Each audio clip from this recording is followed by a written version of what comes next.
Hello, my name's Claire Brown, and this, come on, is my friend Maisey Morley. Don't be shy.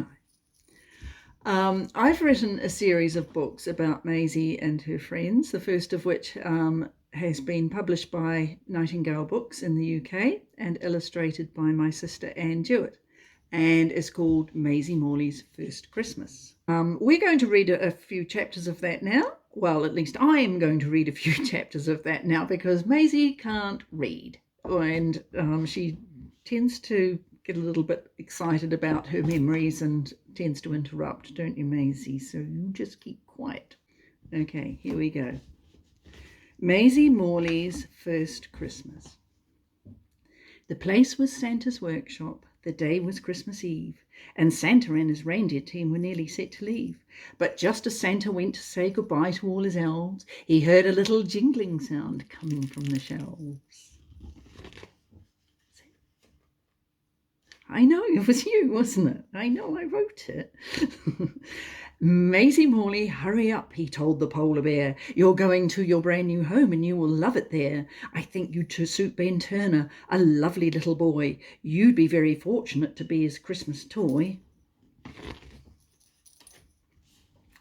Just before I wrap you up, first I must make sure to check with my logistics team if Ben is who you're for. The children used to make requests by sending me a letter, but this year I decided a computer would be better. Yeah, the computer turned out to be a little bit of a disaster, didn't it? Computers sometimes are, you know. Come and see my newest toy. Come and meet my boss, said Santa as he introduced the bear to Mrs. Moss. Here is Maisey Morley, and she would love to know who will be receiving her and where she has to go. Maisey Morley didn't like the look of Mrs. Moss, brisk and mean and skinny with a face so very cross. I hope that all the other toys don't want this information, she said to Santa huffily and sat down at her station. You didn't like her, did you? She typed in Maisey Morley, then pressed search on the machine, and a file about a boy called Mark McTaggart came on screen. Maisey Morley quivered as she leaned in for a look, and the bell inside her woolly hat jingled as she shook. It said he was an only child, the son of millionaires. He'd eaten all his Brussels sprouts and even said his prayers. His manners were quite wonderful. He never made a noise. He spent his playtime reading, and he rarely played with toys.